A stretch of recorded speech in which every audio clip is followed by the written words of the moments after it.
Hello students, welcome to Mohit Bansal classes. बच्चों, आज हम स्टार्ट कर रहे हैं सीएमए फाइनल का पेपर नंबर 20A, जो कि इलेक्टिव पेपर है और इसका नाम है strategic performance management and business valuation. आज ये सब्जेक्ट आपका स्टार्ट कर रहे हैं पढ़ना। और आज ये पहली क्लास है। हम स्टार्ट करेंगे। मैंने आपको इससे पहले एक इंट्रोडक्शन क्लास में बताया था कि आपका सब्जेक्ट दो पार्ट्स में डिवाइडेड है। एक है एसपीएम और एक है बिजनेस वैल्यूएशन। दोनों 50-50 मार्क्स के हैं। तो हम पार्ट ए एसपीएम से अपना कोर्स शुरू कर रहे हैं। इसमें सबसे पहला चैप्टर आता है जिसका नाम है, प्यारे बच्चों, इंट्रोडक्शन टू परफॉर्मेंस मैनेजमेंट। तो हम इस चैप्टर के अंदर देखने वाले हैं कि आखिर परफॉर्मेंस मैनेजमेंट क्या होता है, उसे कैसे इम्प्रूव किया जा सकता है, परफॉर्मेंस अप्रेजल से कैसे डिफरेंट होता है। अगर मैं एक क्रक्स के बारे में बताऊं, एक समरी फॉर्म में आपको बताऊं, तो बेसिकली ये चैप्टर बात करता है कि कोई भी कंपनी अगर चाहती है कि उसके एम्प्लॉयज अच्छे से काम करें, उसके एम्प्लॉयज प्रोडक्टिविटी के साथ काम करें, एफिशिएंटली काम करें, तो जरूरी है कि उन एम्प्लॉयज को एक टास्क दिया जाए, चाहे से पर्टिकुलर टाइम के लिए। जैसे फॉर एग्जांपल 7 डेज के लिए टास्क दिया गया हर एम्प्लॉय को, वो जिस डिपार्टमेंट के अंदर काम करता है, कि आपको ये काम करना है। तरीका भी बताया गया कि किस तरीके से आप ये काम अच्छे से कर पाओगे, ये ऑब्जेक्ट, ये पर्पस अचीव कर पाओगे। And after the expiry of that stipulated time, जो वो टाइम खत्म हुआ, उसके बाद में चेक कीजिए, कंपनी को चेक करना है कि क्या उस टाइम के अंदर एम्प्लॉय ने वो काम सही से किया और जो ऑब्जेक्ट डिसाइड किया गया था, क्या उसने वो ऑब्जेक्ट अचीव किया कि नहीं किया। बेसिकली इसे परफॉर्मेंस मैनेजमेंट बोला जाता है कि उसकी परफॉर्मेंस को मैनेज करो। पहले उसे काम दो, टास्क दो, समझाओ कि ये काम करना है, इतने दिन के अंदर करना है, किस तरीके से करना है वो समझाओ। जब वो स्टिपुलेटेड टाइम एक्सपायर हो जाए, तो फिर उसके बाद चेक करो। अगर उसने काम अच्छा किया तो इस बात को नोट डाउन करे कंपनी। एंड जब अप्रेजल का टाइम आए, जब सभी एम्प्लॉयज को अप्रेजल दिया जा रहा है, तो उसको भी दिया जाए, क्योंकि ये एक मोटिवेशन है, मोटिवेटिंग फैक्टर है। ये बंदे को इससे मोटिवेशन मिलता है कि यार, मैं अगर अच्छा काम करूंगा तो कोई ना कोई मेरे ऊपर देखने को बैठा है, तो वो एटलीस्ट मुझे प्रेज करेगा और मेरा अप्रेजल होगा। और अगर उसने काम अच्छा नहीं किया, तो फिर उसको इम्प्रूव किया जाए, उसको टूल्स बताए जाएं, आप इस चीज पर मेहनत कीजिए, ये आपका वीकर सेक्शन है, तो आप इम्प्रूव कर पाएंगे। बेसिकली हम इस चैप्टर के अंदर यही सब चीजें पढ़ने वाले हैं। तो चलिए बच्चों, अब हम करते हैं स्टार्ट।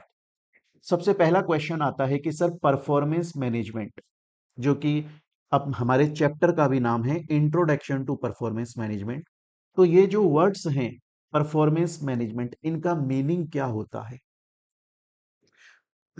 परफॉर्मेंस मैनेजमेंट का मीनिंग क्या होता है, इस बात को समझाने के लिए एक कहानी, एक एग्जाम्पल देखेंगे हम लोग, ताकि एक बेटर अंडरस्टैंडिंग डेवलप हो पाएगी। देखिए, सपोज कीजिए कि दो कंपनीज हैं।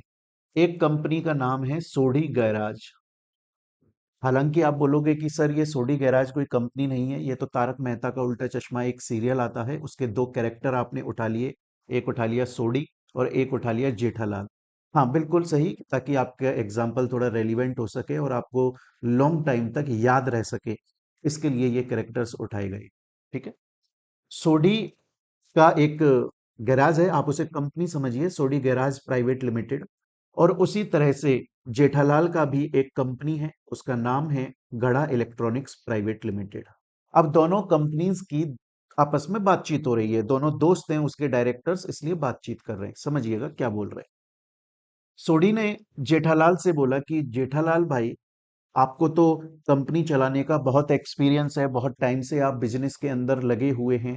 क्या मुझे आप ये बता सकते हैं जेठा भाई, कि मैं अपनी कंपनी को और कैसे बहुत स्मूथली, एफिशिएंटली, प्रोडक्टिविटी के साथ रन कर सकता हूं। कैसे मैं ये चाहता हूं कि मेरी कंपनीज के अंदर सब कुछ अच्छा हो, बहुत अच्छे से काम हो, बहुत क्वालिटी प्रोडक्ट बनाए जाएं, ये सब कुछ मैं चाहता हूं। जेठालाल ने बोला कि एक काम करिए सोडी भाई, आप अपनी कंपनी के अंदर एक सिस्टम अप्लाई कर दीजिए, एक सिस्टम, एक पॉलिसी लागू कर दीजिए, इनकॉर्पोरेट कर दीजिए कंपनी के अंदर, जो कि है performance management system.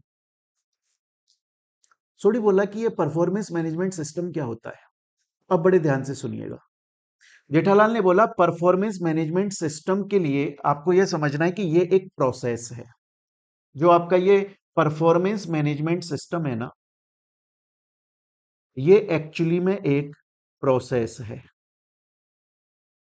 Performance management system actually में एक प्रोसेस है और ये कंटिन्यू प्रोसेस है, लगातार चलने वाला प्रोसेस है।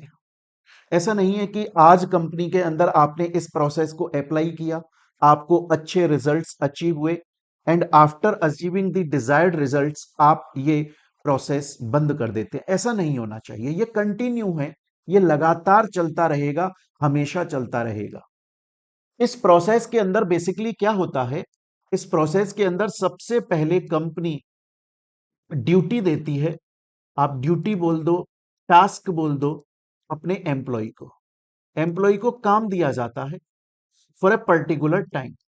एक टाइम के लिए काम दे दिया जाएगा। जैसे सपोज कीजिए आज कोई कंपनी आईटी से रिलेटेड कंपनी है और वो एप्स या वेबसाइट डेवलप करती है, तो उसके पास नए नए क्लाइंट्स आते हैं अपनी ऐप या वेबसाइट डेवलप कराने के लिए। तो फिर उस केस में क्या होता है ना, कि जो कंपनी है वो अपने एम्प्लॉय को मान के चलो 50 एम्प्लॉय है, तो एक एम्प्लॉय से बोल देती है कि देखो 7 दिन के अंदर तुम्हें इस क्लाइंट की वेबसाइट को डेवलप करना है। से सबको टास्क दे दिए जाते हैं depending upon the nature of activity की कंपनी किस फील्ड में काम कर रही है। उसको तरीका भी बताया जाता है, उसको वेज बताए जाते हैं टू डू दी वर्क, कैसे उस टास्क को वो कर पाए।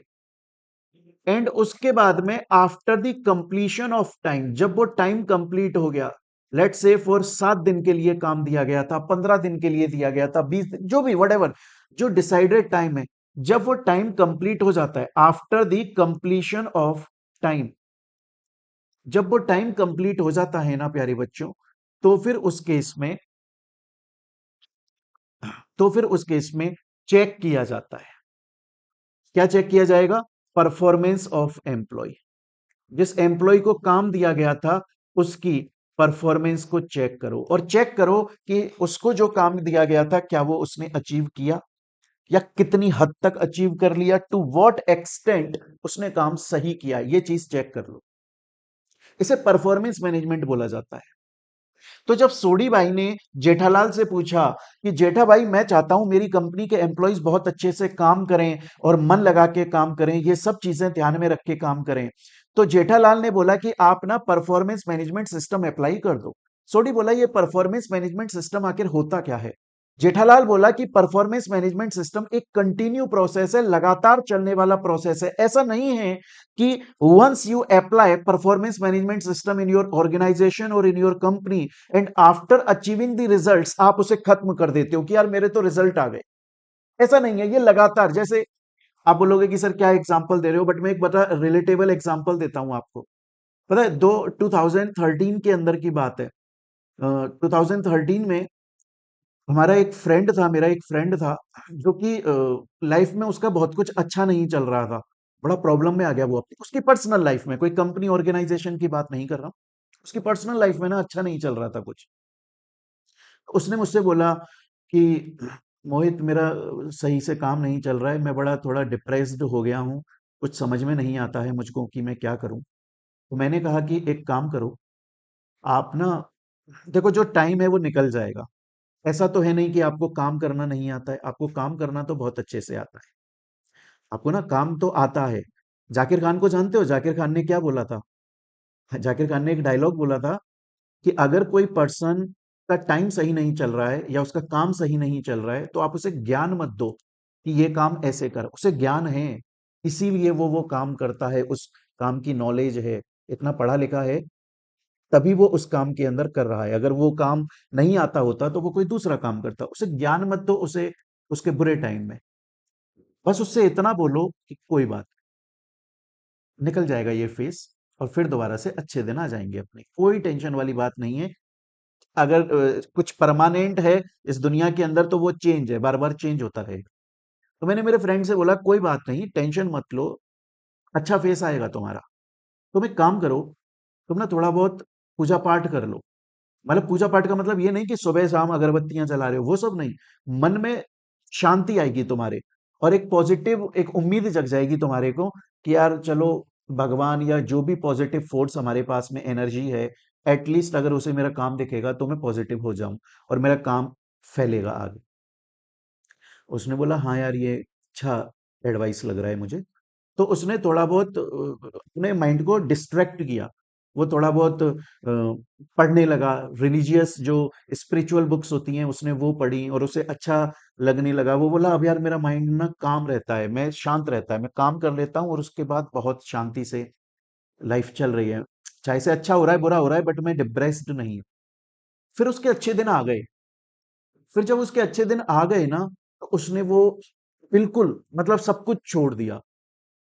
मैंने बोला कि ये गलत कर दिया तुमने, ये कंटिन्यू प्रोसेस है। ऐसा नहीं है ना कि एग्जाम्पल के तौर पे सपोज कीजिए कि आज मुझे पतला होना है। अगर मैं बिग, मेरा बॉडी बहुत ज्यादा है, मैं मोटा हूं बेसिकली अगर बात करी जाए, तो मेरे को पतला होना है तो मैं डाइटिंग कर लेता हूं। पर मैं एक बार पतला हो गया उसके बाद मैं दोबारा खाना शुरू कर दूं, ये गलत है। परफॉर्मेंस मैनेजमेंट बोलता है कि आप इसे कंटिन्यू प्रोसेस समझ के चलिए। आपने जिस दिन इसको छोड़ा वहीं से आपका काम खराब होना स्टार्ट हो जाएगा।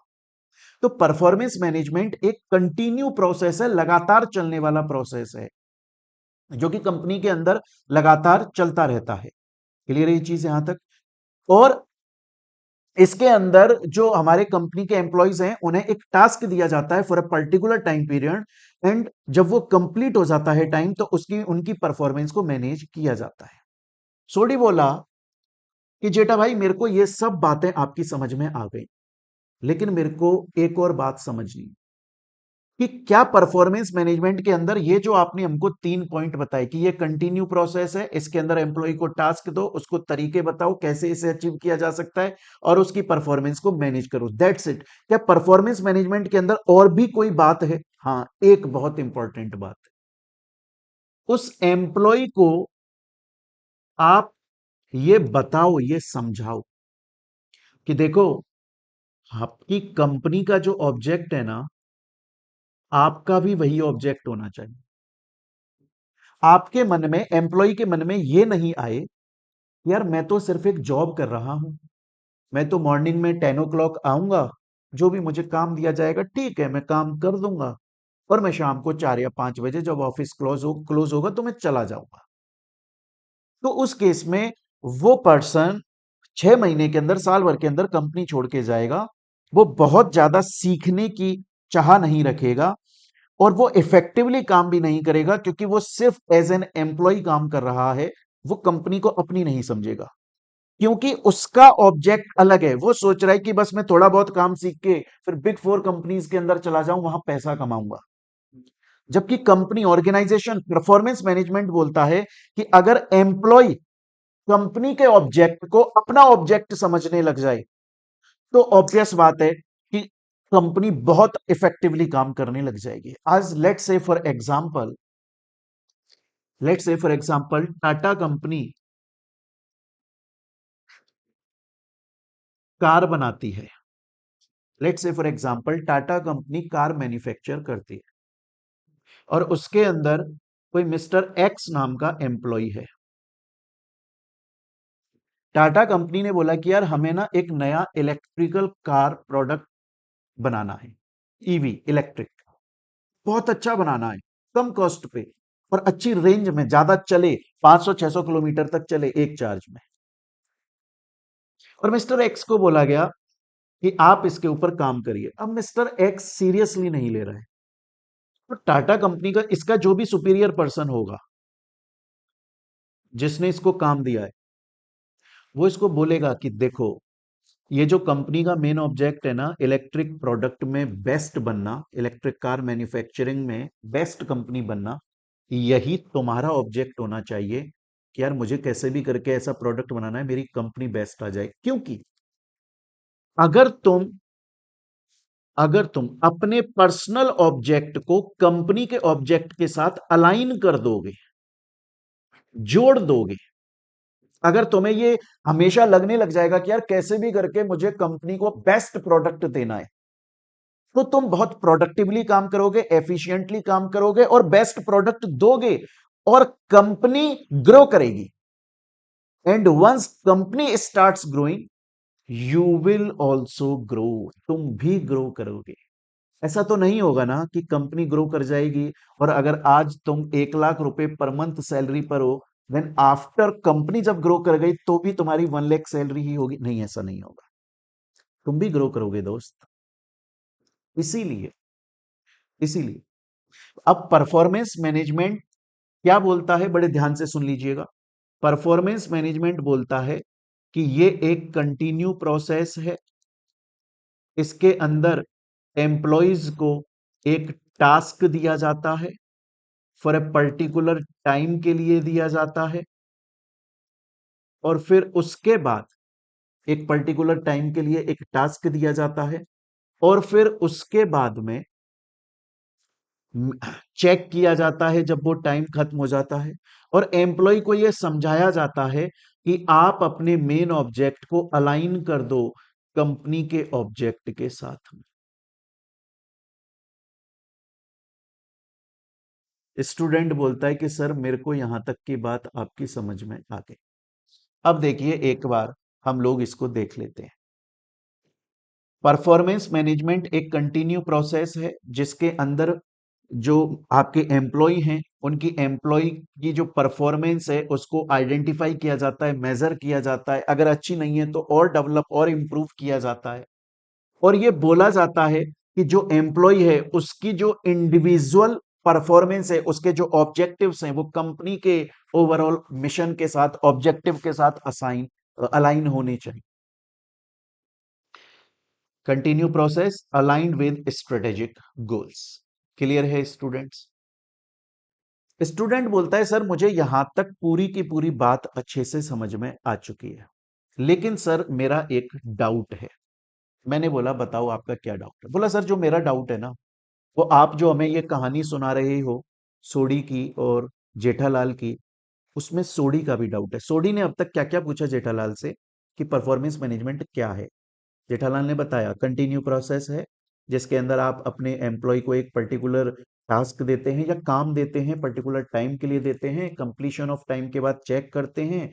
अगर उसने अच्छा काम किया तो उसे मोटिवेट किया जाता है, और अगर उसने काम सही से नहीं किया तो उसे टूल्स बताए जाते हैं। और इसमें सबसे मोस्ट इंपॉर्टेंट आता है कि एम्प्लॉय के पर इंडिविजुअल गोल को कंपनी के गोल के साथ अटैच अलाइन कर देना, है ना, ताकि उसे ये समझ में आए कि यार अगर मैं कंपनी के लिए एफिशिएंटली काम करूंगा तो एट द एंड रिजल्ट ये निकल के आएगा कि कंपनी मेरे ऑब्जेक्टिव्स को फुलफिल करेगी। आप देखिए, आपने मूवीज में देखा होगा और वो सच में दिखाते हैं कि जब आपको बड़ी बड़ी कंपनीज के अंदर जॉब मिलती है ना, और अगर आप प्रोडक्टिव हैं, कंपनी को दिखता है कि यार ये बंदा कुछ इनोवेशन लाएगा प्रोडक्ट के अंदर और कोई नई चीज निकाल कर लेकर आएगा, वो आपको गाड़ी देंगे, ड्राइवर देंगे, फ्लैट देंगे। वो चाहेंगे कि ये बंदा खुश रहे, खुश रहे। इसे ये शिकायत ना हो कि यार मैं कंपनी के लिए इतना कुछ कर रहा हूं और क्या कंपनी इन रिटर्न मुझे कुछ देती है।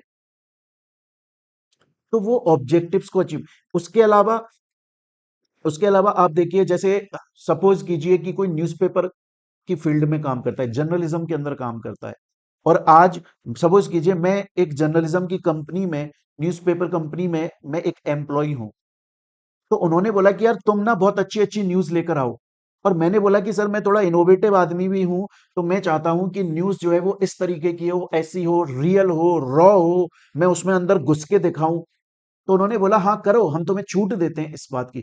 मेरा जो ऑब्जेक्ट है कि यार मेरे को रॉ न्यूज़ लानी है, उसके लिए परमिशन दे दी कंपनी ने। ऑब्वियस बात है ना, मैं बोलूंगा कि यार मैं रॉ न्यूज़ लेकर आऊंगा और कंपनी के ऑब्जेक्ट को भी ध्यान में रखूंगा, तो मेरा ऑब्जेक्ट और कंपनी का ऑब्जेक्ट अलाइन हो गया। लेट्स से फॉर एग्जांपल आप देखिए, आप कभी कभी बॉलीवुड एक्टर के इंटरव्यूज देखिएगा, उसमें देखा है आपने बहुत सारे एक्टर ये बोलते हैं यार मेरे को ना उस डायरेक्टर के साथ काम करने में मजा नहीं आया, क्योंकि वो तो बोलता है कि जो पेपर पे लिखा हुआ है ना, स्क्रिप्ट में है वही बोलो, दैट्स इट। लेकिन कुछ होते हैं वो बोलते हैं यार मुझे उस डायरेक्टर के साथ काम करने में बहुत मजा आया, क्योंकि वो यार मुझे ना इम्प्रोवाइज करने की लिबर्टी प्रोवाइड करता है। इसका मतलब क्या है? इसका मतलब ये है कि डायरेक्टर एक कंपनी है और वो एक्टर एक एम्प्लॉय है, और कंपनी ने एम्प्लॉय को बोला है कि आपको इम्प्रोवाइज करना है, करिए। आपको सीन अपने हिसाब से एक्ट करना है, करिए, थोड़े बहुत लाइनों में चेंज करना है करिए, बट एट द एंड जो मेरा मेन ऑब्जेक्ट है कि ये जो पूरा सीन है वो इमोशनल होना चाहिए, एट द एंड वो इमोशनल होना, डिजायर्ड रिजल्ट अचीव होना चाहिए। तो दोनों के ऑब्जेक्ट ना अलाइन हो गए। एक्टर बोला हाँ, अब मैं अपने अकॉर्डिंगली इंप्रोवाइज कर लूंगा, हाँ बट आपका जो ऑब्जेक्ट है कि आपको इमोशनल रिजल्ट चाहिए वो मैं प्रोवाइड करके दूंगा, दैट्स इट। आपको मैं इसका एक और बेस्ट एग्जांपल देता हूं, अभी रिसेंट की बात है, मैंने सोशल मीडिया पर कहीं पर पढ़ा, बड़े ध्यान से सुनिएगा। मैंने सुना कि फॉरेन के अंदर एक यूट्यूबर है जिसने अपने आईफोन से जो आपका लेज चिप्स आती है ना, जो चिप्स आती हैं लेज की, उसका एड बनाया। उसका खुद ने अपनी टेबल के ऊपर, और इस तरीके से कुछ एंगल से लिया। वो होता है ना, आप देखते हैं ना एड के अंदर, एडवर्टाइजमेंट के अंदर हमें टीवी में दिखाया जाता है कि वो ऊपर से गिर रहा है, एकदम से पानी फ्लैश हो रहा है, बड़ा ही ऐसा लगता है कि वाह यार, क्या इतना अच्छा होता है क्या सच में ये चीज। उस तरीके से उसने एड बनाया, और लेज वालों ने खुद अपना एड एक प्रोफेशनल एजेंसी से बनवाया। पर जो उस बंदे ने जब वो एड बनाया ना, तो लेज वालों को उसका एड ज्यादा अच्छा लगा। तो लेज कंपनी ने बोला कि तुम हमारे यहां पर एम्प्लॉय बन जाओ और तुम्हारा यही काम होगा कि नए नए मतलब अच्छे एड बनाना। तो उसने बोला मैं बन जाऊंगा, बट देखो मेरा ऑब्जेक्ट है, मैं इनोवेशन के साथ काम करता हूं, मैं जो मन में आता है ना एकदम नया, मैं उस पर ट्राई करता हूं, बट एट द एंड में एक शानदार रिजल्ट लेकर आता हूं। तो लेज ने बोला हाँ ठीक है ना, चलेगा, चलेगा। आप, हमारा ऑब्जेक्ट है कि हमें एक बहुत अच्छा एडवर्टाइजमेंट चाहिए, और आपका ऑब्जेक्ट, आप क्या चाह रहे हो, आप चाह रहे हो कि थोड़ा इनोवेशन के साथ काम करना, ठीक है, हम उसके लिए तैयार हैं, हम अलाउ करते हैं, हम अलाइन करते हैं, ठीक है आप इनोवेशन कीजिए, बट एट द एंड हमारा रिजल्ट अचीव हो जाए। कंपनी यही तो बोलती है। पता है, एक आपने ये सुना है कि बहुत बार एक ये शिकायत आती है, बहुत बार ये शिकायत आती है कि यार कंपनी के अंदर बहुत ज्यादा काम करना पड़ता है। नहीं, कंपनी के अंदर काम इफेक्टिवली करना होता है।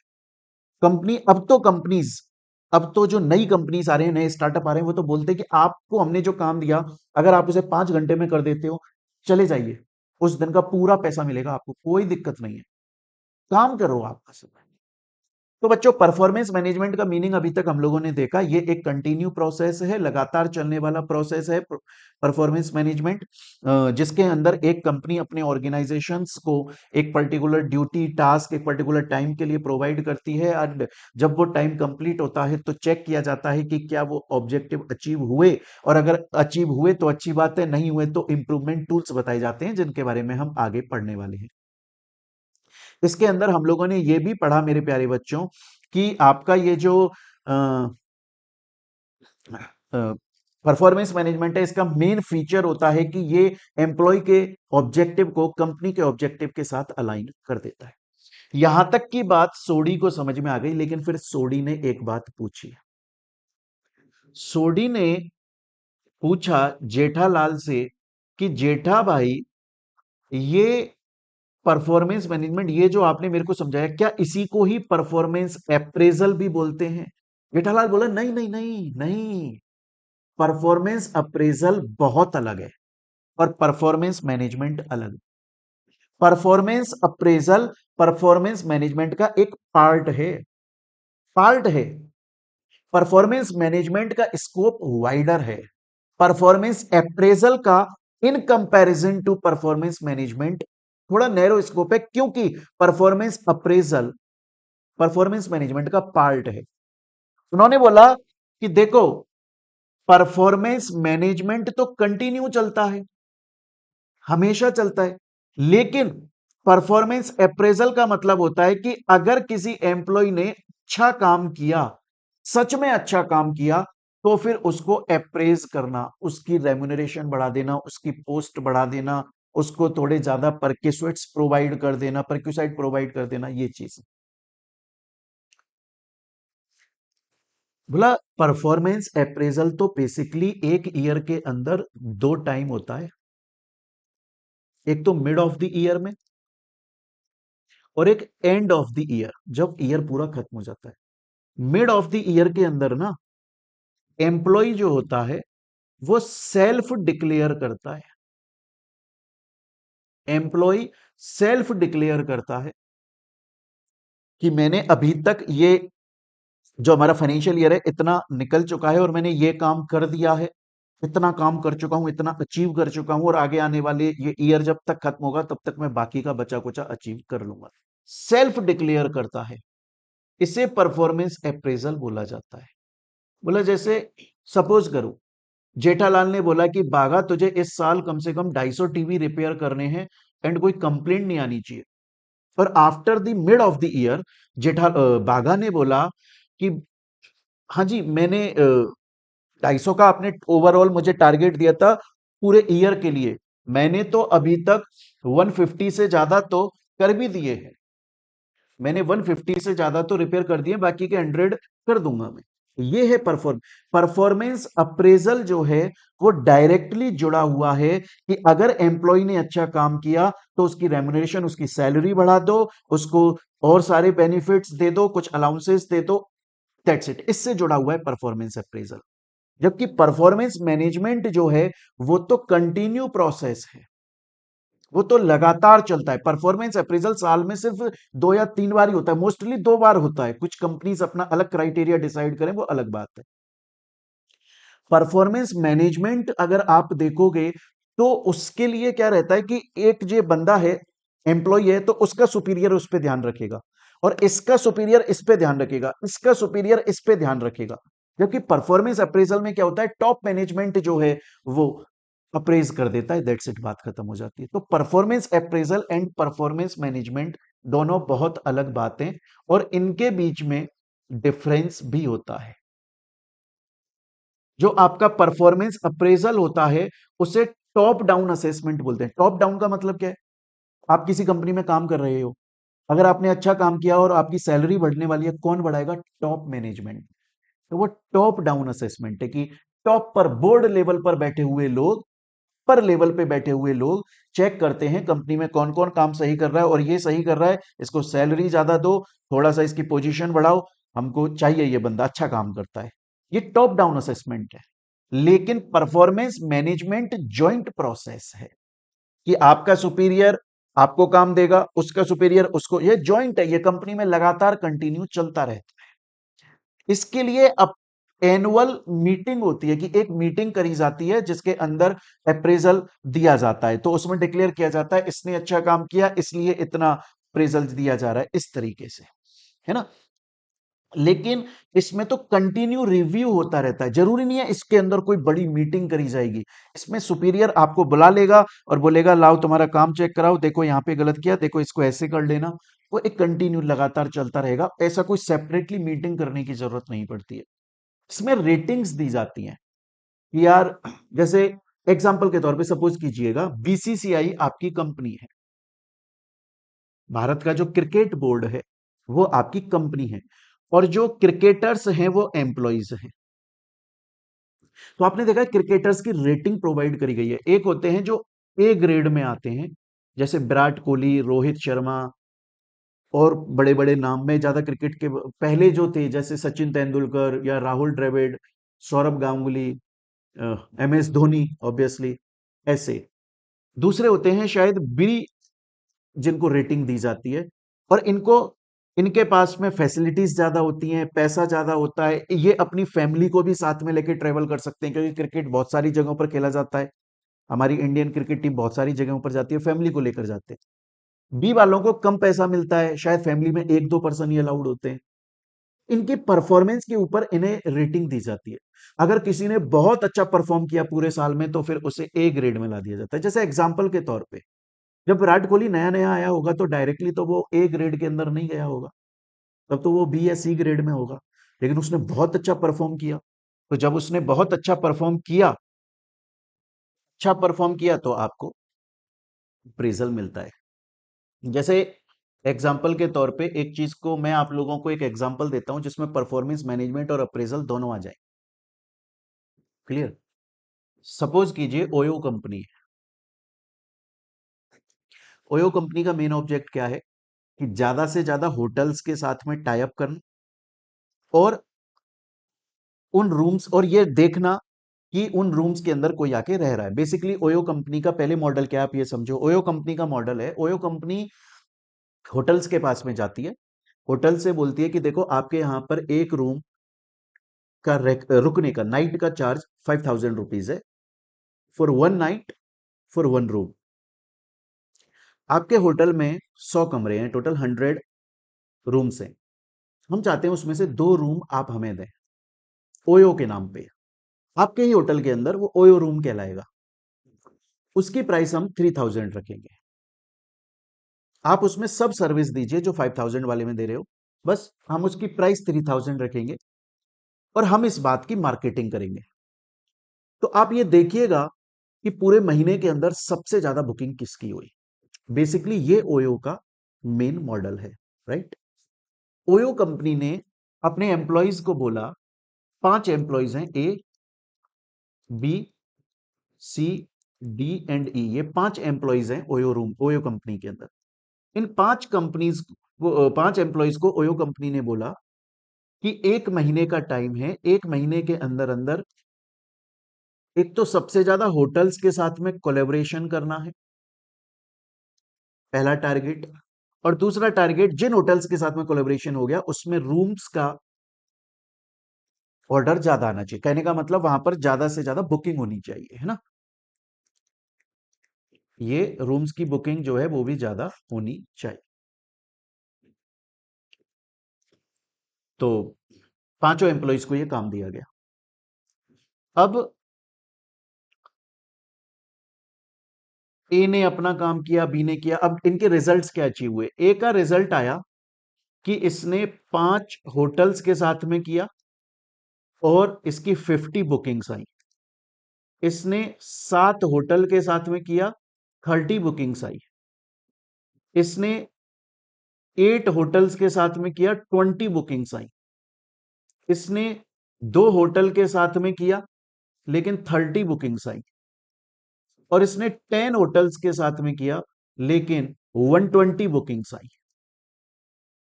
अब आफ्टर दी 1 मंथ इनकी परफॉर्मेंस को चेक किया गया, तो उसमें सबसे ऊपर कौन नजर आएगा, ऑब्वियस बात है ई नजर आएगा। तो ये परफॉर्मेंस मैनेजमेंट चल रहा है। फिर दोबारा फिर नेक्स्ट मंथ का स्टार्ट हो जाएगा, फिर नेक्स्ट मंथ का स्टार्ट हो जाएगा, फिर तो इसमें लिखा जाएगा कि यार अप्रैल के अंदर ना ई जो है उसने बेस्ट काम किया, मई के अंदर ए ने बेस्ट काम किया, फिर जून के अंदर दोबारा ई ने बेस्ट काम किया। ये परफॉर्मेंस मैनेजमेंट है।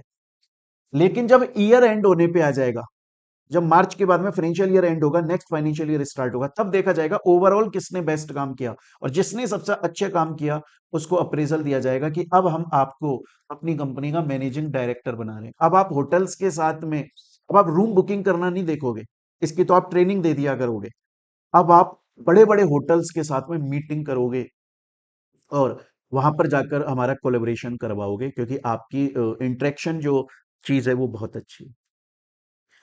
Performance appraisal at after the year, जब पूरा जो परफॉर्मेंस मैनेजमेंट का चार्ट बनता है कि यार इसने पूरे साल हमने इनका परफॉर्मेंस मैनेज किया पर क्या रिजल्ट आया एक्चुअली में, जब वो लास्ट में दिखता है कि यार ये रिजल्ट आया, ये सबसे बेस्ट काम करता, दैट से इसको अप्रेज कर दो, इसको बढ़ा दो। अरे ये बात समझ में यहां तक। स्टूडेंट बोलता है सर मेरे को यहां तक ये समझ में आ गया कि परफॉर्मेंस मैनेजमेंट क्या है, मुझे समझ में आ गया परफॉर्मेंस अप्रेजल क्या है, मुझे उन दोनों के बीच के डिफरेंस भी आपने हमको पढ़ाए, वो डिफरेंस भी समझ में आए। ये एक मोनोलोथिक सिस्टम है। मोनोलोथिक का मतलब है कि फिक्स्ड सिस्टम है, पुराने टाइम से चलता हुआ सिस्टम है। इसके अंदर बस ये देखा जाता है कि किसने ज्यादा क्वांटिटी अचीव करी, क्वालिटी नहीं देखा जाता। ये क्वांटिटी पर चलता है कि किसने नंबर्स ज्यादा अचीव किए, किसने पैसा ज्यादा अचीव किया। जबकि ये क्वालिटी पर चलता है कि ये कितनी क्वालिटी से काम कर रहा है, कितना कंपनी के लिए एफिशिएंटली काम कर रहा है, कंपनी के काम को कितनी वैल्यू देता है, कलीग्स के साथ में कैसा बिहेवियर है इसका, है ना। इसको एचआर मैनेजमेंट ओन करता है, क्योंकि एट द एंड कौन अप्रेज करता है, एचआर वाला फोन करता है आपको कि आपकी सैलरी बढ़ा दी गई है और कल से आप उस नॉर्मल केबिन के अंदर नहीं बैठेंगे, बल्कि आपको एक अलग से ऑफिस दिया जाएगा। जबकि ये आपके मैनेजर करते हैं, जो ऑनलाइन मैनेजर मतलब जो सुपीरियर बंदा है वो आपको टैकल करता है। स्टूडेंट बोलता है सर मुझे यहाँ तक समझ में आ गया, यहाँ तक मुझे पूरी तरीके से आपकी बात समझ में आ चुकी है। तो अभी तक मैंने समझ लिया सर कि परफॉर्मेंस मैनेजमेंट क्या है, मैंने समझ लिया परफॉर्मेंस अप्रेजल क्या है। इससे रिलेटेड देखो बच्चे, प्रीवियस ईयर में जो क्वेश्चंस आते हैं वो किस तरीके से आते हैं आप ये समझिए। Performance management creates a direct link between, किसके बीच में वो लिंक क्रिएट करता है? एम्प्लॉय की performance and organisation goals. Obvious बात है, क्लियर है ये चीज यहां तक? चलिए, ऑल्दो मैं आपको बताऊं इसका जो बेस्ट आंसर होना चाहिए वो डी होना चाहिए, ऑर्गेनाइजेशनल गोल एंड एम्प्लॉय गोल। लेकिन बहुत सारे बुक्स के अंदर इसका आंसर सी दिया हुआ है कि एम्प्लॉय की जो परफॉर्मेंस है उसका रिजल्ट ये निकले कि ऑर्गेनाइजेशन का गोल अचीव हो जाए। हालांकि परफॉर्मेंस मैनेजमेंट बोलता है कि जो एम्प्लॉय है उसका खुद का जो गोल है वो भी कंपनी के गोल से मिलता जुलता होना चाहिए, बट एट द एंड इसका आंसर सी ही माना जाता है। सीएमए के सजेस्टेड आंसर्स में भी यही दिया हुआ है काफी जगह पे। तो यहां तक हमने परफॉर्मेंस मैनेजमेंट समझा, हम लोगों ने परफॉर्मेंस अप्रेजल समझा, परफॉर्मेंस मैनेजमेंट परफॉर्मेंस अप्रेजल के डिफरेंस भी पढ़े। इससे रिलेटेड भी प्रीवियस ईयर में किस तरीके से क्वेश्चंस आते हैं। Performance management and performance appraisal are sometimes used synonymously, मतलब उनको एक दूसरे का सिनोनिमस यूज किया जाता है कि चाहे परफॉर्मेंस मैनेजमेंट बोल दो अप्रेजल बोल दो दोनों सेम है, but they are different, but ये एक्चुअली में अलग होते हैं। Do you agree with this statement? क्या आप इस स्टेटमेंट से एग्री करते हो? और अगर एग्री करते हो तो डिफरेंस को हाईलाइट करो। तो बस आपको आंसर लिख के आना है। क्वेश्चन ये भी आ चुका है। चलिए नेक्स्ट वाला क्वेश्चन तो अभी हम टॉपिक पढ़ेंगे, आ जाएगा, अभी टॉपिक नहीं पढ़ा, यहां तक क्लियर है। अब आता है सर परफॉर्म, एक हमने परफॉर्मेंस मैनेजमेंट साइकिल के नाम से भी सुना है।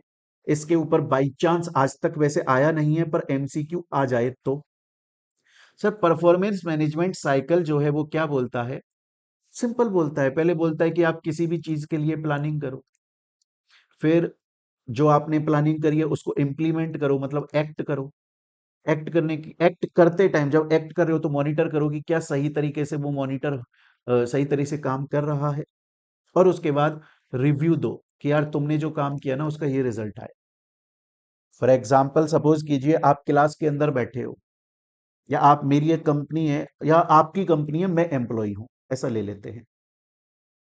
आपकी कंपनी है, मैं एम्प्लॉय हूं आपकी कंपनी का, और आप पहले प्लानिंग करोगे ना कि इसको क्या काम दिया जाए, फिर मेरे से बोलोगे चलो अब इसको इम्प्लीमेंट करो। मैं जब इम्प्लीमेंट कर रहा हूँ, काम कर रहा हूँ, तब आप मॉनिटर करोगे कि ये सही से तो कर रहा है, कहीं कुछ गलत तो नहीं कर रहा है। एंड जब मैं उसे कंप्लीट कर दूंगा तो आप उसे चेक करोगे, और चेक करने के बाद में आप मेरे को रिव्यू दोगे, आप मुझे रिव्यू दोगे। क्लियर है ये चीज यहाँ तक? इसे परफॉर्मेंस मैनेजमेंट साइकिल बोलते हैं। चलते हैं हम लोग अपने नेक्स्ट टॉपिक के ऊपर। नेक्स्ट टॉपिक देखिएगा बच्चों, इसके ऊपर प्रीवियस ईयर में क्वेश्चन आते हैं, आ चुके हैं। ये बोल रहा है कि परफॉर्मेंस मैनेजमेंट के एलिमेंट्स या कंपोनेंट्स। एग्जाम में क्वेश्चन किसी भी तरीके से आ सकता है। एग्जाम में क्वेश्चन ये भी आ सकता है कि परफॉर्मेंस मैनेजमेंट के एलिमेंट्स बता दो।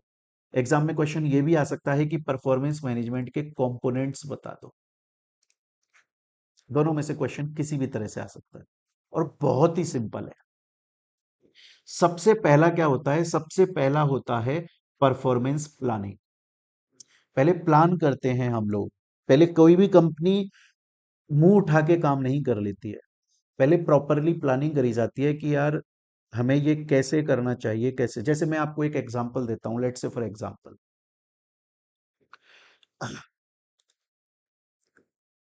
मेरा एक स्टूडेंट है जितेश सेन, वो इंडिया का यंगेस्ट सीएमए है। इसकी शायद फोटो भी होगी इसके अंदर, एक मिनट रुकें, उसका एग्जांपल, हाँ ये रहा। वो यंगेस्ट सीएमए है, ये देखो यंगेस्ट सीएमए। मेरी उससे ना बात चल रही थी, उसका इंटरव्यू लिया था हमने, तो मैंने उससे एक चीज पूछी थी। मैंने उससे पूछा कि जितेश अब तुम, इतना साल हो गया तुम्हें, एक्सपीरियंस हो गया काम करते हुए 6-7 साल का, तो थोड़ा बहुत अपना एक्सपीरियंस शेयर करो, या कंपनी किस तरीके से काम कर रही है। तो उसने मुझे ये बताया, बोले सर कंपनी ना बहुत प्लानिंग के साथ में काम करती है। बहुत प्लानिंग।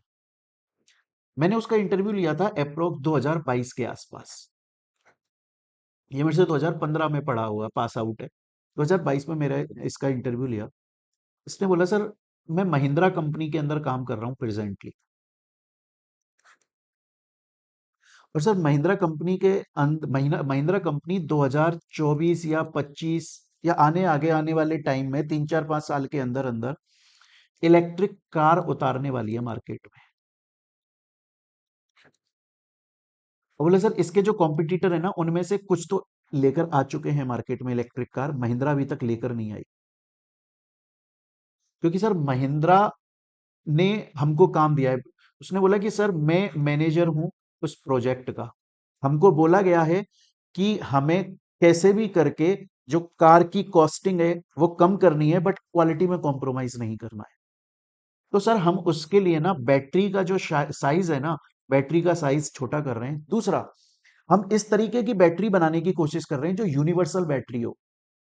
यूनिवर्सल बैटरी का मतलब है कि वो बहुत बार क्या होता है इलेक्ट्रिक कार के गाड़ियों के व्हीकल्स के अंदर ये होता है कि आपको ना चार्जिंग पे लगा के रखना पड़ता है कोई चीज। फिर आप 4 5 घंटे तक उसे चार्जिंग पे लगा के रखोगे अपनी कार को, या 10 घंटे तक, तब वो चार्ज होगी और फिर चलेगी। तो टाइम खराब हो रहा है इसमें तो आपका। बोला सर हम ऐसा करेंगे कि हमारी एक ऐसी बैटरी होगी कि आप कहीं भी जाओगे ना सामने वाले बंदे के पास, तो वो सिलेंडर की तरह काम करेगा। जैसे आपके घर में सिलेंडर खत्म हुआ तो आप सिलेंडर एजेंसी को फोन करते हो, वो आपके घर पे सिलेंडर देकर जाता है, खाली वाला सिलेंडर ले जाता है। सेम इसी तरीके से होगा कि वो खाली वाली जो बैटरी है उसको ले जाएगा और भरी वाली बैटरी दे जाएगा। वो यूनिवर्सल बैटरी होगी, गाड़ी में कोई सी भी बैटरी लग जाएगी। इस तरीके का सिस्टम हम बनाने की कोशिश कर रहे हैं। तो सर हम इसमें कॉस्टिंग थोड़ी ज्यादा आ रही है, उसको कम किया जा रहा है। बहुत सारी चीजें इसमें ध्यान रखी जा रही हैं। वायरिंग कैसी होनी चाहिए, ये कैसे वाटर प्रूफ भी कोशिश कर रहे हैं, क्योंकि कार गंदी होगी, कार के नीचे जाकर हर कोई तो साफ कर नहीं पाएगा उसको।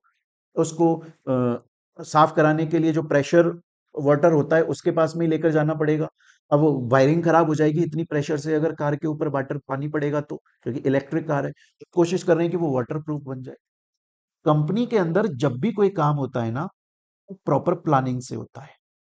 अब उसने बोला कि सर देखिए ये ऑब्जेक्ट है, ये प्लानिंग है महिंद्रा की कि उन्हें इस तरह की इलेक्ट्रिक कार बनानी है जिसमें यूनिवर्सल बैटरी हो, वायरिंग बहुत अच्छी हो और बच जाए पानी से, मतलब कुछ नुकसान ना हो। और इसके लिए सर हमारे जितने एम्प्लॉयज है ना, उनमें से उन्होंने मुझे चुना। और मुझे शायद इसलिए चुन लिया सर, मतलब जितेश को चुना, बोला इसलिए चुन लिया क्योंकि मैंने ऑलरेडी 7 साल का एक्सपीरियंस है मेरे पास में, और मैंने इस तरीके का काम पहले किया हुआ है कंपनी के अंदर। हिंदुस्तान जिंक में काम करता था तब भी मैंने काम किया हुआ है इस तरीके का, इसलिए मेरे को उन्होंने चुन लिया है। यही होता है प्यारे बच्चों सबसे पहला एलिमेंट। परफॉर्मेंस प्लानिंग जो है वो परफॉर्मेंस मैनेजमेंट का सबसे फर्स्ट स्टेप होता है। उसके अंदर पहले प्लानिंग करी जाती है, फिर आपको टारगेट दिया जाता है कि चलो अब ठीक है, अब आप ये काम कर लो। इसको ध्यान रखिएगा बच्चे। इसको की परफॉर्मेंस इंडिकेटर, इस setting of objective performance planning के अंदर जो की परफॉर्मेंस इंडिकेटर्स हैं उनको यूज किया जाता है अचीव करने के लिए डिजायर्ड। अब की परफॉर्मेंस इंडिकेटर क्या है कि भैया आप ये देखो कि हमारे जो एम्प्लॉयज हैं उनमें से सबसे ज्यादा एक्सपीरियंस्ड बंदा कौन है, हमारा जिस तरीके का हमने प्लानिंग करी है क्या मार्केट के अंदर वो चल भी जाएगा हमारा प्रोडक्ट, या हम कोई गलती करने की कोशिश कर रहे हैं। तो जो बेस्ट सोर्सेज अवेलेबल हैं हमारे पास में उनको यूज कर। सेकंड आता है मेजरिंग दी परफॉर्मेंस, कि यहां पर प्लानिंग कर ली, काम दे दिया बंदे को, अब उसने अपना काम करके दिखा दिया, अब उसको मेजर करो कि उसने सही से काम किया कि नहीं किया। अगर परफॉर्मेंस मैनेजमेंट तो बोलता है कंटिन्यू प्रोसेस है, लगातार चेक करते रहो। और परफॉर्मेंस अप्रेजल क्या बोलता है, साल के अंदर 2 बार किया जाएगा, एक तो मिड ऑफ द ईयर में किया जाएगा और फिर end of the financial year में किया जाएगा। और मिड ऑफ द ईयर में खुद एम्प्लॉय अपना अप्रेजल फॉर्म भर के देगा कि मैंने इतना अचीव कर लिया है, बाकी का मैं अचीव कर लूंगा।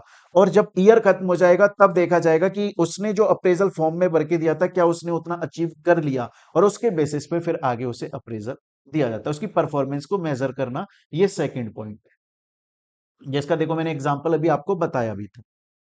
नेक्स्ट आता है उसके बाद में कि पहले हमने प्लानिंग करी, उसे एक टास्क दिया, उसने उसके ऊपर काम करा तो उसका रिजल्ट निकल के हमारे पास में आ गया, उसका रिजल्ट हमारे पास में निकल कर आ गया। अब चेक करो कि यार जो रिजल्ट आया है क्या वो पॉजिटिव है। अब सपोज कीजिए कंपनी के अंदर दो एम्प्लॉइज हैं, ए एंड बी। ए का जो रिजल्ट है वो पॉजिटिव आया, तो इसको नोट डाउन कर लिया जाएगा और इसको मोटिवेट किया जाएगा, बहुत अच्छा काम करो, ऐसे करा है ऐसे ही करो, अप्रेजल मिलेगा ईयर एंड होने पर। और जो बी का रिजल्ट है वो नेगेटिव आया, तो उसको बोला जाएगा देखो तुमने ना यहाँ यहाँ पर गलती करी, इन चीजों को सुधारो, चलो अब नया टास्क दे रहे हैं, इसको इस तरीके से करना और अब की बार अच्छा रिजल्ट आना चाहिए तुम्हारा। तो उसको फीडबैक दिया जाता है कि किसने अच्छा किया, किसने। सेम एग्जांपल, आप टेस्ट देते हो अपना, आप स्कूल के अंदर टेस्ट देते थे ना, तो सपोज करो आप दो दोस्त हो, एक बच्चे के बहुत अच्छे मार्क्स आए तो टीचर प्रेज करता था और उसे मॉनिटर बना देते थे, और दूसरे बच्चे के मार्क्स कम आए तो उसे बताया जाता था बेटा तुमने यहां गलती करी है, अगली बार से इस चीज का ध्यान रखना। यही बात है, उसको फीडबैक दिया जाए, काउंसलिंग दिया जाए, उसकी जो परफॉर्मेंस है कैसे भी करके उसको इंप्रूव किया जाए, उसको बताया जाए, उसको बताया जाए कि तुम्हारा वीकर सेक्शन कहाँ है। और याद रखिएगा जो फीडबैक है वो ट्रांसपेरेंट होना चाहिए। फीडबैक ट्रांसपेरेंट होना चाहिए, इसका मतलब क्या है, इसका मतलब यह है कि अगर किसी एम्प्लॉय ने काम सही से नहीं किया तो उसे क्लियरली बोलो नहीं किया यार दोस्त, तूने नहीं किया काम सही। सिर्फ उसको खुश करने के लिए, उसके मन में लड्डू फूट जाएं या आप उसकी नजरों में एक अच्छे बने रहें, उसके लिए फालतू की उसकी बढ़ाई मत कीजिए, उसको क्लियर बोलिए ये काम तूने गलत किया है बॉस। और अगर अच्छा परफॉर्मेंस है तो उसको रिवॉर्ड दीजिए, उसको रिवॉर्ड दीजिए। उससे बोलो कि शायद तुम्हारी टेक्निक गलत है, अपनी टेक्निक सही कर लो, शायद तुम्हारी टेक्निक गलत है, अपनी टेक्निक सही कर लो।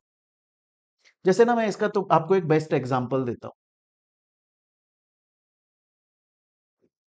आप वीरेंद्र सहवाग को जानते हो? क्रिकेटर है। मतलब वीरेंद्र सहवाग जब से क्रिकेट देखना उन्होंने शुरू किया होगा तो उन्होंने सचिन तेंदुलकर को देखा, और सचिन तेंदुलकर से वो इंस्पायर्ड, अपना आइडल सचिन तेंदुलकर को मानते हैं। और वो बोले कि जब मैं क्रिकेट में आया भी ना तो मैं सचिन तेंदुलकर की तरह ही खेलता था, क्योंकि मैंने उनको इतना देख लिया था ना कि मैं ये चाहता था कि जब मैं उतरूं ग्राउंड में तो लोग बोले दूसरा सचिन तेंदुलकर आ गया, और मैं उसी तरह से खेल रहा था, लेकिन मैं आउट हो रहा था क्योंकि वो सचिन की टेक्निक है, मेरी टेक्निक वो नहीं थी। मैं गलती कहां कर रहा था कि मेरी टेक्निक नहीं थी वो। फिर मुझको किसी ने रियलाइज कराया कि यार तुम गलत कर रहे हो, तुम ना तो सचिन बन पाओगे ना सहवाग रह जाओगे, तुम अपनी टेक्निक से खेलो जो तुमको गॉड गिफ्टेड जिस तरीके से है वैसा खेलो। और फिर वीरेंद्र सहवाग ने खेलना स्टार्ट किया और देखो क्या धूम मचाई उसने।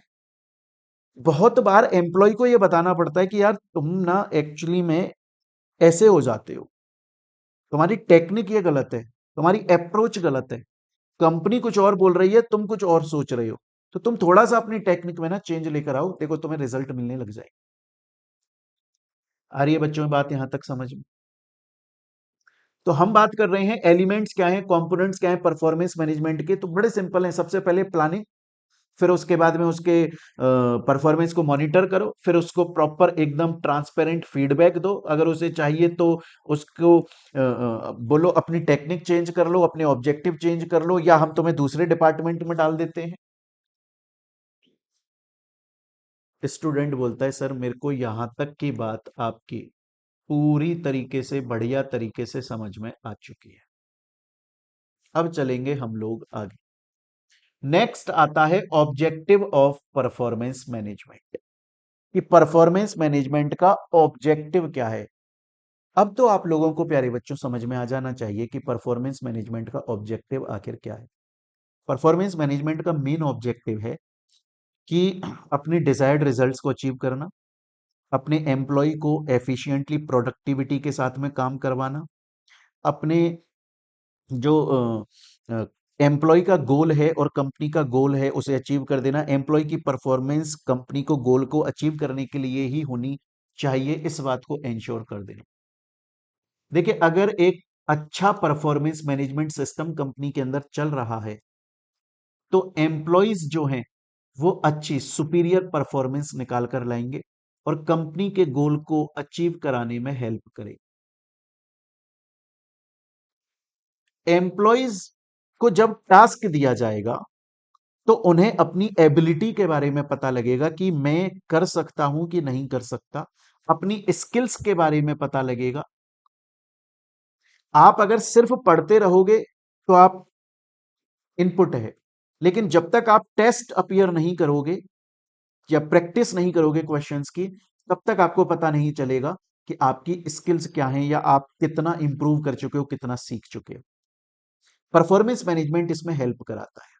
परफॉर्मेंस मैनेजमेंट एम्प्लॉयज की परफॉर्मेंस को सुधारता है, इंप्रूव कराता है, सुपीरियर बनाता है, कंपनी के गोल्स को अचीव कराने में हेल्प करता है, उनकी स्किल्स उनके सामने डेवलप होती हैं, है ना।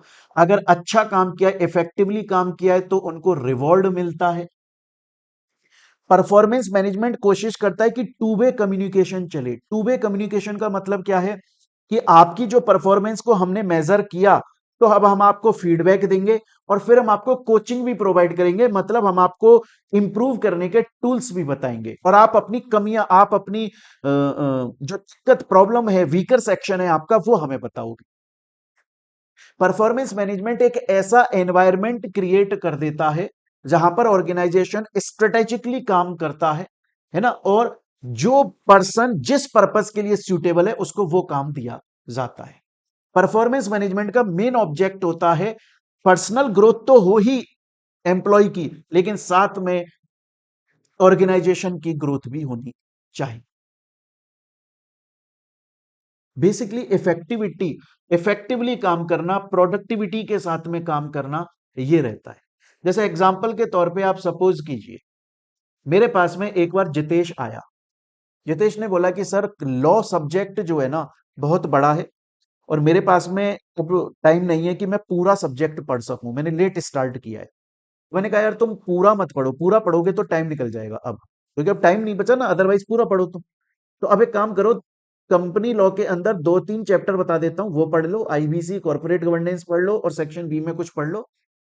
तो ये थोड़ा बहुत इनपुट ले लो, मिनिमम इनपुट, इससे मैक्सिमम तुम्हारा आउटपुट निकल के आएगा। और फिर तुम एक काम करो, ये अपीयर करो, मैं तुमको टेस्ट देता हूं, फिर तुम उन्हें अपीयर करो और मैं तुम्हारे टेस्ट को चेक करूंगा, फिर मैं तुम्हें फीडबैक दूंगा और जहां पर इंप्रूवमेंट की जगह हमें चाहिए होगी वहां मैं तुम्हें इंप्रूव करने के लिए बोलूंगा। तो ये ऑब्जेक्टिव था हमारा कि कैसे भी करके उसको इंप्रूव कर दिया जाए। तो परफॉर्मेंस मैनेजमेंट का मेन ऑब्जेक्टिव क्या है? परफॉर्मेंस मैनेजमेंट का बच्चों मेन ऑब्जेक्टिव है कि ऑर्गेनाइजेशन का गोल अचीव हो, जो एम्प्लॉय है उसकी परफॉर्मेंस थोड़ा और सुपीरियर हो जाए, उसकी स्किल्स डेवलप हो जाएं। अगर हमें यह पता लगे कि कौन एम्प्लॉय किस डिपार्टमेंट में ज्यादा सूटेबल बैठता है, इन सब चीजों को अचीव कर पाना परफॉर्मेंस मैनेजमेंट का मेन ऑब्जेक्टिव होता है। स्टूडेंट बोलता है सर मुझे यहां तक समझ में आ गया। तो आज की क्लास में हम लोगों ने सिर्फ इतना देखा कि परफॉर्मेंस मैनेजमेंट का मीनिंग क्या होता है, परफॉर्मेंस अप्रेजल का मीनिंग क्या होता है, performance management and performance appraisal के बीच में क्या क्या डिफरेंसेस होते हैं। हमने ये भी देखा कि परफॉर्मेंस मैनेजमेंट के एलिमेंट्स या कंपोनेंट्स क्या हैं, परफॉर्मेंस मैनेजमेंट साइकिल किसे बोलते हैं और परफॉर्मेंस मैनेजमेंट के ऑब्जेक्टिव्स क्या हैं, ये हम लोगों ने देख लिया। क्लियर है प्यारे बच्चों? आप लोग एक बार इसे यहां तक दोबारा से रिवाइज करें, बुक्स के अंदर, ये आपके पास में बुक्स पहुंच गई होंगी तो वहां से एक बार आप लोग रिवाइज कर लें।